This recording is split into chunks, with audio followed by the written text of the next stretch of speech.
Well, Ida, here we are. You just celebrated your 90th birthday. Could you reflect on that just a little bit for me, being 90? Yes, that's right. Strangely enough, I never really ever planned to be 90. It wasn't particularly a goal of mine. I think I just live a year at a time and pretty much take what comes. Maybe that's the secret of living to be 90, is not worrying about whether you're going to make it. What are some of the things that you would call highlights of your 90 years? Oh, well, I don't particularly call highlights in a way. I was very ordinary child. I grew up in a rural area. Opportunities very limited. I was very fortunate to have parents who were interested in seeing that their children got a better chance than they did. So they did see that their children went to college, and that was rather unusual, I think, maybe back in 1920s, early 20s and so forth. But I do appreciate that opportunity to have had the education. One thing just led to another. I don't live in the past particularly, and I don't live in the future. You have, I'd say, raked up some awards and accomplishments over the years, but what was the foundation for the awards that you've been given? Leadership in women. See, two of your, I'd call proteges, you might not, but two women that love and admire you greatly are dear, dear close friends of mine, Peggy Deal Redmond and Wheeler. Friends of mine. Yeah. And they say, she's our model for what we... Well, that's nice. Extremely strong women, vital women, and you're their model. Now, in all modesty, share with me a little bit about some of the things that gave you the confidence of independence and leadership and things. You know, that surprises me very much. I know they've told me that, but the very fact that they've said that really is a real surprise to me, because I haven't set out to do that at all, you see. And I can't account for it, really. I can't. I think it's just because I'm just being myself and just taking opportunities as they come, and I don't consciously try to influence people any more than when I was teaching. You know, you try to influence your students, but it surprises me that it comes out that way. Well, for starters, you taught school. Yeah. I graduated from high school. You said that you were the valedictorian, yeah. but then you qualified that right away. It was some modesty. There were only 4 of you. That's right. I said, I was at a little rural high school, you see, so although I was valedictorian, I said, I don't think that's any great accomplishment since there were only 4 in the class. But some would say you would probably have had a shot at being valedictorian anyway, had there been Possibly. 4 or 40 or Who knows? 400. Who knows? Like you say, that's in the past. One doesn't know. Yeah. And that also was not a goal. I don't know that I've had any very outstanding goals, but I've always just worked toward that particular thing. I think I've just been consistent and trying to take opportunities to improve myself, and then anything that came just came along suddenly without my asking for it, you see. And perhaps it was just the matter of, I always thought I was average, and I still think I'm just average. Well, you know, in my opinion, people who come from what they might consider average really have the best opportunities to be outstanding. Yeah. It's when you are expected to be either yourself with your ego or others that the pressure's on. Dean of Women, was that McPherson? McPherson College in Kansas, back in 1937. At that time, too many women in the colleges, actually.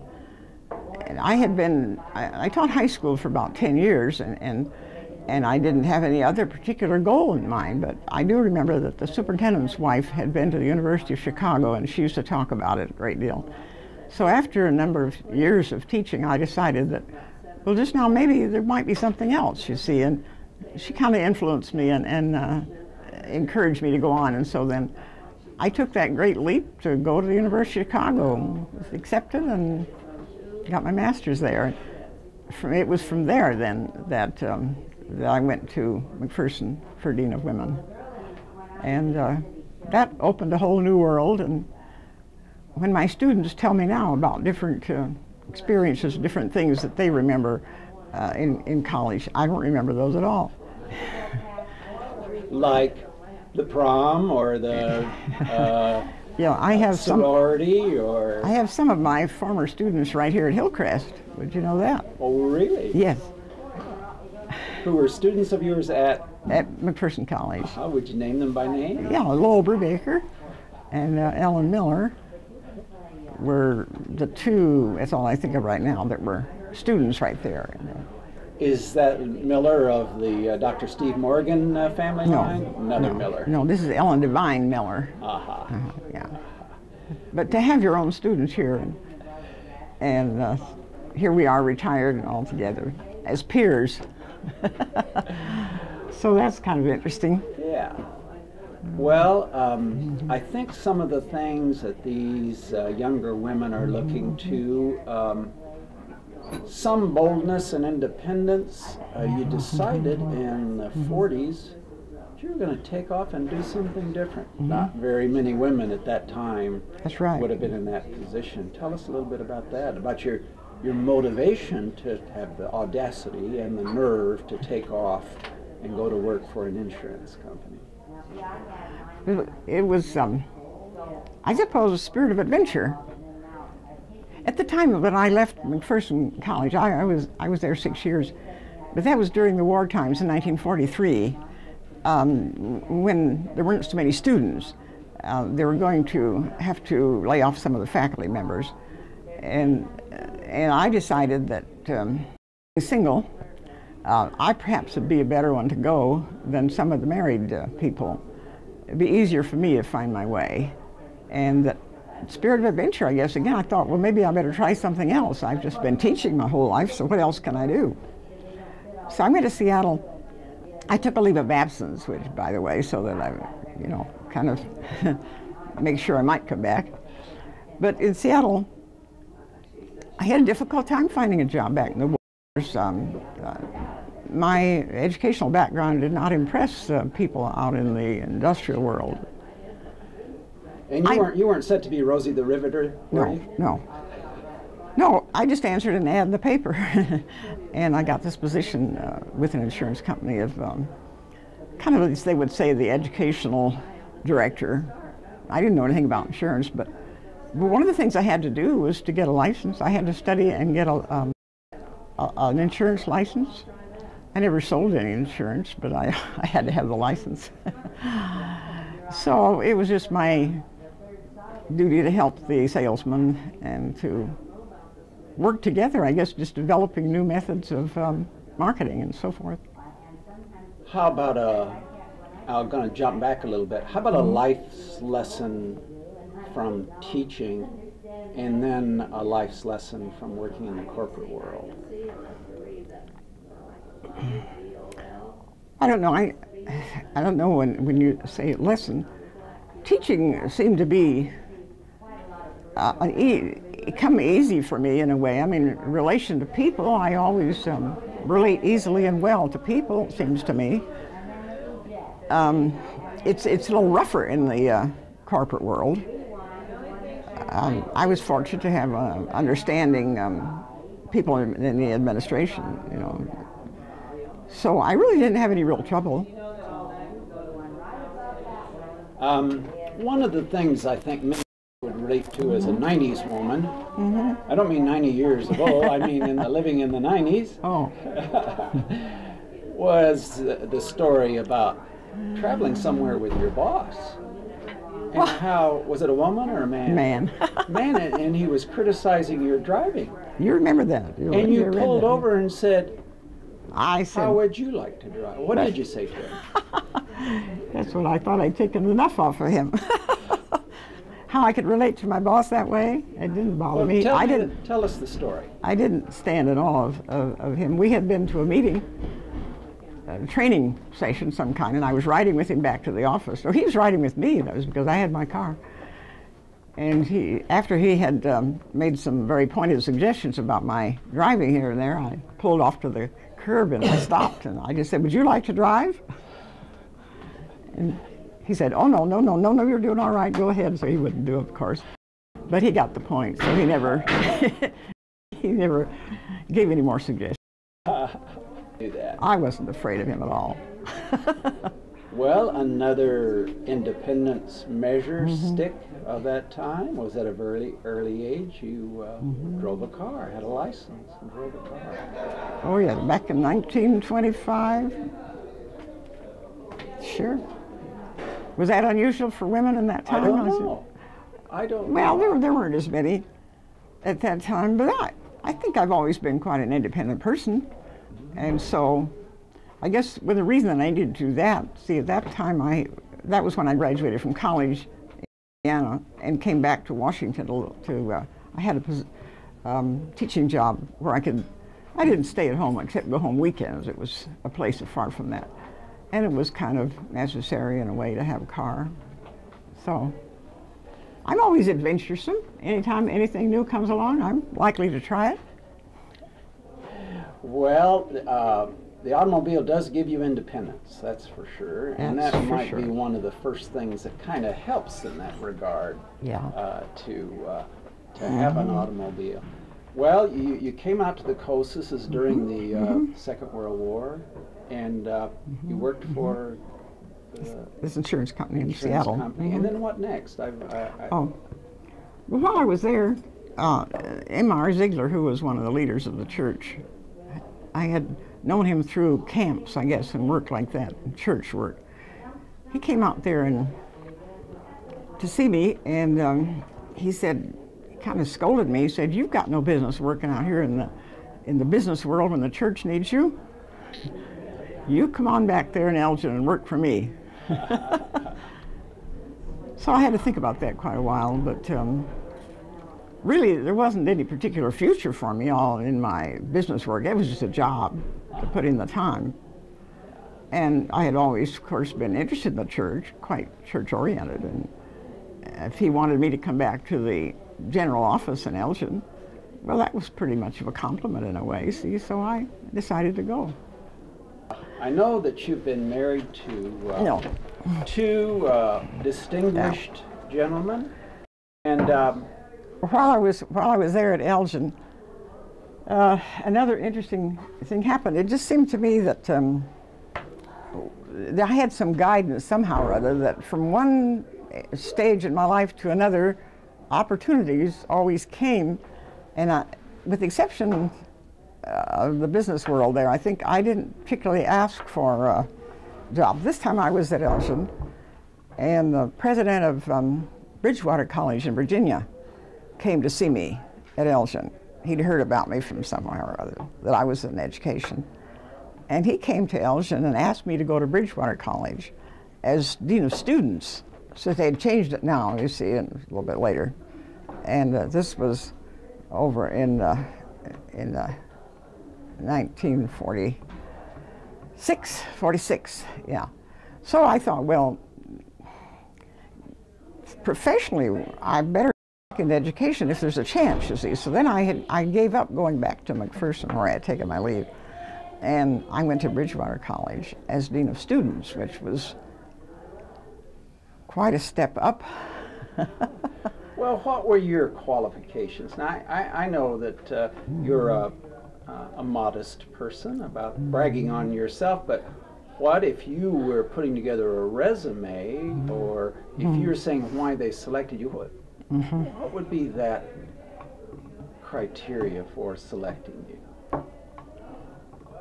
I don't know how much they looked around to find out. Maybe it was just hard to get women. I do know that the president said that they were looking for women who were qualified for higher education, and it would not be too easy in those days to find somebody who was qualified and free to come. And I'm always looking for some new experiences, something new and different, an adventure, and not having to depend on anybody or anybody depending on me. I can just make up my mind and go wherever I want to at any point. So I thought that would be a new experience. It was.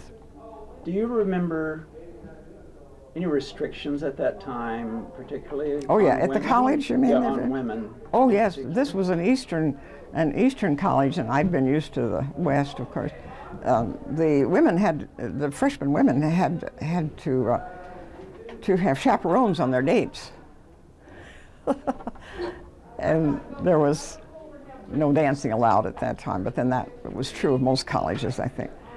But in the first year I was there, I was really able to gently get that changed. We had a new administration, and so I think that's one thing I did for them there was cut out that chaperones for freshman girls. 1940 what? 1940? Yeah, that was... Not that long ago, really. Yeah, 45, 46 I went there to Bridgewater. That's right, Eastern College.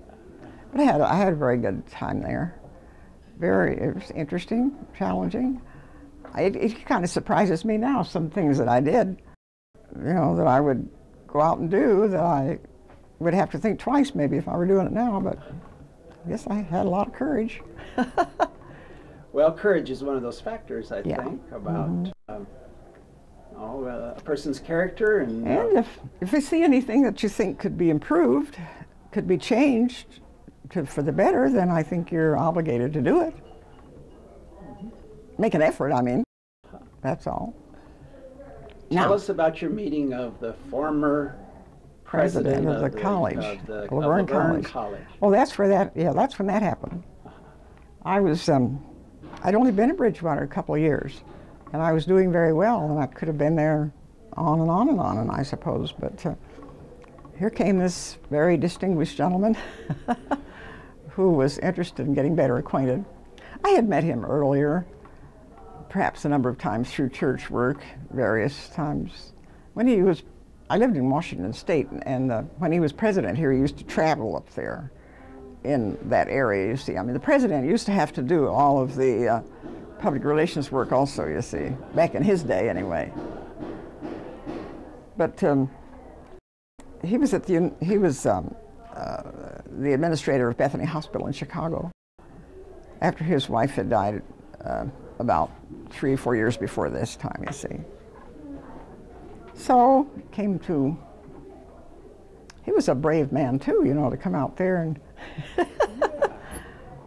offer a suggestion here that we might get better acquainted. Well, what did you think about that? He was an older gentleman.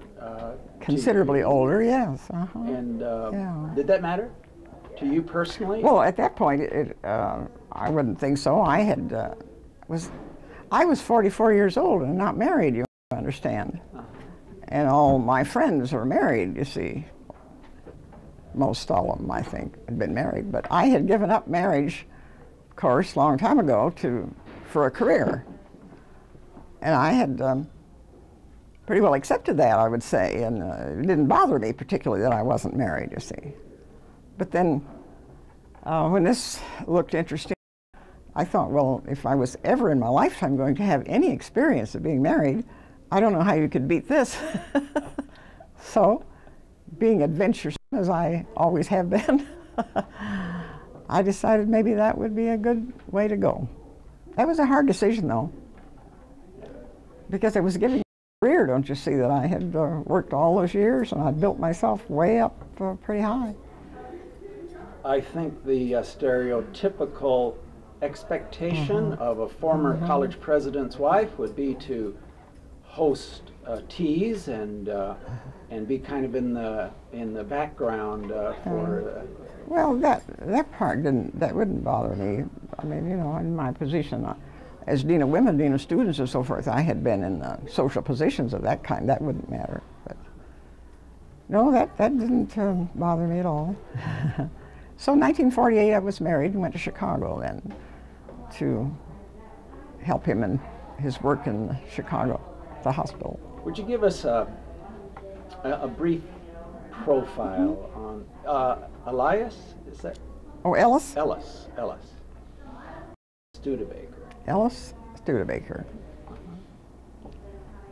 Yes, I had an expression that it was a common, I'd heard it lots of times, but I thought it applied very much to him.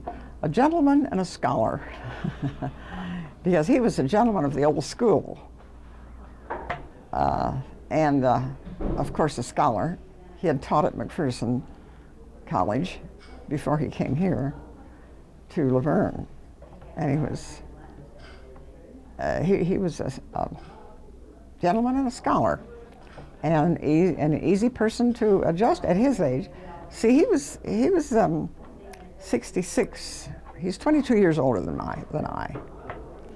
So wouldn't think it might be too easy for him to adjust, you see, to a situation like that. But I had read that he, which was kind of sad if it's true, that he left his tenure at Laverne College pretty much discouraged and low morale about his experience. I think that's true, although I wasn't with him then at all, you see. But I know from what he has said and reflecting that, of course, he had worked very, very, very hard to bring the high standards to the college. And he did accomplish that to a large degree when you read about it. But times were changing some, but he was, in a way, a man ahead of his era, in a way.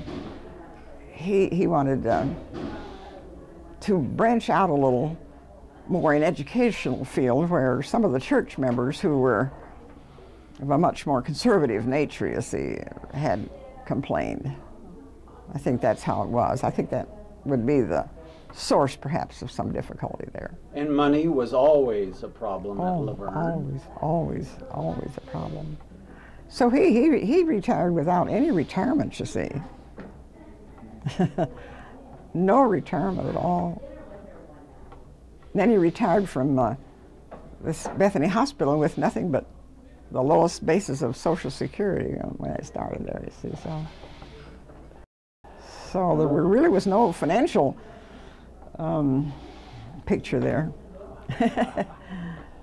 Well, your time together was relatively short. We married 6.5 years. That's right.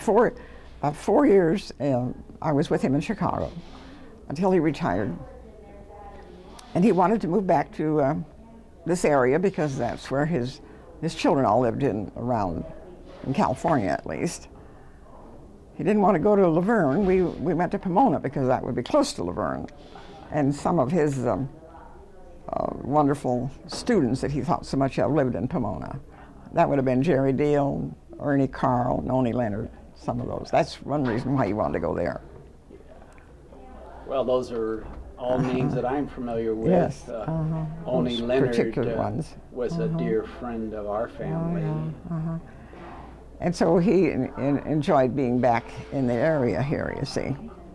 But and we built a little house out on Central Avenue in what is now Montclair, but it wasn't then, Claremont, with a duplex for rental, so that that would be the income. See, since Social Security wouldn't make anything much in those days. But I discovered, of course, very soon that we had to have more income, so I went back to work. I had started back. I got a position at Community College, Mount San Antonio College. Again, I was very, very fortunate at that age to go and get a job, you see. But some of the persons who were ahead of the college were friends of Ellis Studebaker, and they had known him so well and respected him. I think that they probably had a little influence in giving me a job as counselor. No, I said, and they had faith in me, of course, I guess. And so, again, when you're right up against the wall, you have to do whatever you have to do. So somehow, I guess through hard work and whatever, I was able to meet the challenge, and I think I've been successful at whatever I've done. Well, after Dr. Stude, was he doctor? Was he a doctor? He had an honorary doctorate. Honorary Yeah. doctor. Yeah. Passed away. How much longer was it that you met Mr. Frank Howell? Well, that was quite a while. See, he died in 1954. I worked 15 years out at Mount San Antonio College, you see, as a counselor. Yes. It was after I had retired from there and thought I was free to go and travel and do everything I wanted to. Now I had more money. I'd never had much money before, but I mean, to me it looked like plenty of money anyways to retire on. So I took my car and drove back east by myself. I'm an independent person, you see. Visiting my sister in the Chicago suburb area, we went to church out at where the seminary is in Oak Brook. Some friend of ours introduced us that Sunday, you know, who's visiting here. After the service, when I got ready to go out the door, here was Frank Howell, who was waiting to speak to me. I had known Frank for several years out here. We were on the district board together, you know, at different times. And so we had been well acquainted. He was working at the seminary at that time, you see. So it seemed that it must have been at the time when he was ready to think he was tired being alone again. So started a relationship there. Took him a couple years to really persuade me, though, to give up my freedom, get married. Well, you like to travel, you liked adventure. Yeah. And That's right. those things don't, especially in the years past, go hand in hand with being a married woman. That's correct. So I've had a lot of both. So. A new family came with both of those marriages. That's right. I've not having family of my own. I've been extremely fortunate in having two step families that are very loving and accepting, you know, and even to this day, both the families keep me right close within their family. I appreciate that very much. Well, you've celebrated your 90th birthday. What are you going to do with the rest of your time? You talked about 100-year-olds and more. What are your plans? What new adventures, Ida Howell? I don't have any. I don't have any particular goals or plans, except just to live a day at a time, the best that I can. That's all. I've noticed that you've written down several, I don't know if they're poems necessarily, in some cases things from scripture and so forth. There's one included that was my grandfather on my mother's side's kind of a credo, I guess. Let me do whatever I can each day, for I, paraphrasing of course, may not pass this way again. If there's any good I can do today, let me do it, for I shall not pass this way again. So for the most part, you're about trying to do good. That's all. That's all. Sometimes that's just a friendly smile and a hello to somebody who's lonely, isn't it? Yeah, my philosophy in life is to appreciate what has been given to me and share. If I can do anything for anybody as life goes along, I'd be happy to do it. And that's all. It's all about sharing and giving. I like people, and I like learning new things. So I like to read and get new ideas. I like to be in study groups. that have to study and learn and interpret new things, particularly in the Bible. I teach a Sunday school class. That makes me keep studying, keep thinking, challenging. And so I like to learn something new.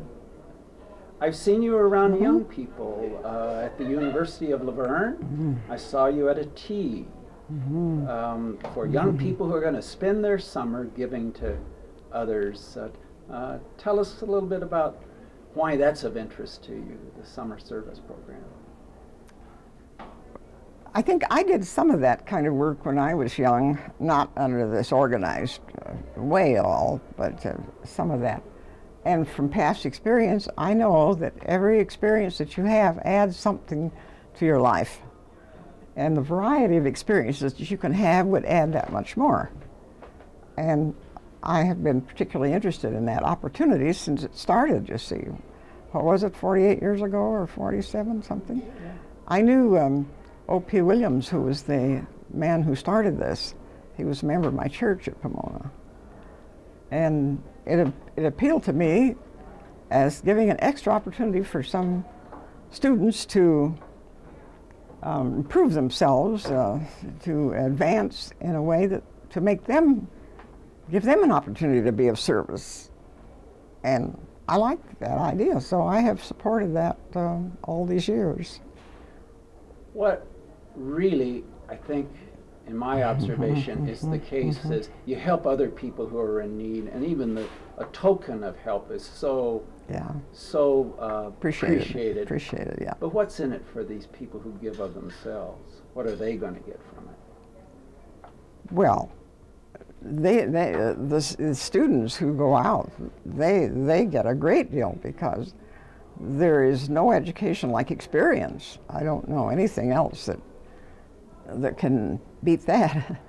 So they have an opportunity for growth and challenge, new ideas, meeting new people, many, many opportunities. And then when I see they come back and find out how they have grown as a person, it just makes me all the more interested in helping them. Young people today have so many more opportunities than I had when I was in college, it seems to me. And they should really go out and have a great influence from all the experiences and talents that they have. So, and my philosophy is that if you can't do something about it, why go ahead and adjust to it, don't you see? You've loved to travel. You've been around the world. Around the world, not just straight around this way, but yes, yeah, I've been around. I've oh yes, I don't know how many. I've traveled in all of 50 states, but I didn't count them up. But it must be that many foreign countries. I don't know. Yes, I love to travel. It's just interesting to see how other people do things, and it's kind of strange. I don't speak other languages, but I always seem to manage to get along. Yeah, there is a universal language of a smile and an openness to accept other people. Yeah, and that's helpful. Yeah. While I was at Mount SAC, I had a sabbatical one semester. I went to Europe by myself and spent that time over there going around by myself. I bought this Eurail pass, you see, where you get off and on the train anytime you want to. Yeah. It lasts for that long. Yeah.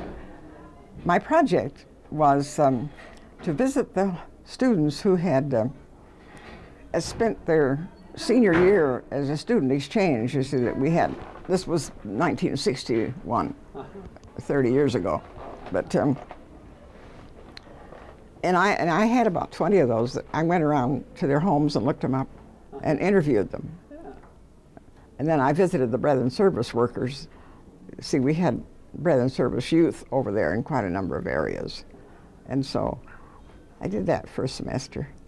That was very exciting. getting outside of our culture really teaches us a lesson about our culture, doesn't it? It does. Makes you appreciate it more. Yeah, yeah. I've asked you this several times, and I sense a hesitancy to be telling other people what they ought to do, or this is the way to live your life, or anything like that. I try not to do that. I noticed that. But still. I learned as a counselor, people don't appreciate advice if you just go handing it out. If they want it, they'll come and ask for it. And then I would be very happy to tell them what I think. I believe Abraham Lincoln said, give advice sparingly, and then only when asked for. That's very good. I would agree with that exactly. Because people don't like to be told what to do.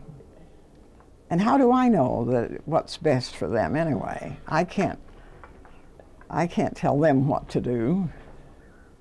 As a counselor, we can talk it over and then they can decide what to do, but I don't like telling people what to do. Well, the most impressive people to me have been people who live their life as an example of what they believe. And I've also said, what you are screams so loudly, I can't hear what you're saying. I tell that lots of times in my Sunday school class, in speaking about our lives. And I like to, I think of my whole life as an education, because you learn from experiences. And so every new day is a new opportunity, and every new experience you can learn something. So I just think that that's my philosophy. As I said a while ago, I've been very, very fortunate to have step families that seem to accept me and fit in very well. My first family, in the Studebaker families, I told you that my stepchildren are my peers. We are practically the same age. And so we've just been friends. That's really all. I mean, I would never attempt to be a stepmother to any of my family. As a matter of fact, his daughter is here and lives just up the street. Isn't that correct, Studebakers? Oh, yes, yes, almost my neighbor. France. Hazel France. Hazel France. That's right. Yeah, she and her two daughters, Margie and Jerry, have been especially good to me and very, very kind. Took me out for Mother's Day. They're very thoughtful, and I appreciate that. And the relationship with Hazel, was that okay from the beginning? Was she receptive to you? Well, yes, I think so. Yes, she was always I'm talking friendly. back about when you. Yeah, when we first got married. Well, of course, they didn't know me, and I don't know particularly what they thought about their dad marrying some younger person like that. I never asked them. But they accepted me very graciously, and because I evidently knew how to take my place and not try to step in and tell anybody what to do, which I never would do anyway. They soon found out that I wasn't a threat. And the Howells? Yes, you might say the same way. I think the way they said it, and whatever their dad did was okay, you see. If their dad had found somebody that would help to make him happy, well, that was okay with them. And it brought another dimension to your life, too. You took up golf. Is that right? Yes, I never had played golf. It was Ellis Studebaker who gave me my wedding gift golf clubs, a golf set, see, and took me on a honeymoon and taught me to play golf. Because I don't go out a great deal of evenings, I'm happy just to stay home with a good book. I don't find enough on television to entertain me. Afraid that's the case. No, so I need to have a good book. And as I said, I'm always wanting to learn something new, and particularly as related to studies of the Bible and things that I use in my Sunday school class.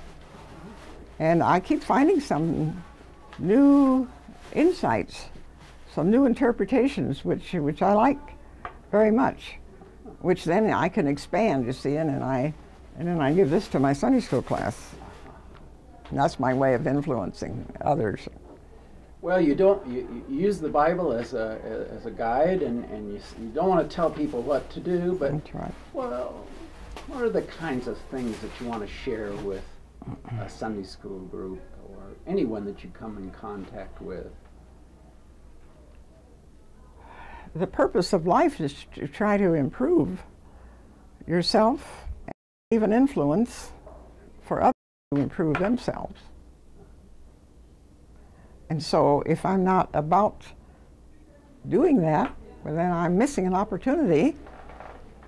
That's why my life is so full, is because I love to share ideas and challenge people to new thinking. I don't want to ever get in a rut, you see. And so I think life is a journey. You've never arrived. You're still on a journey. And I have a lot more to learn than I have ever learned up to now.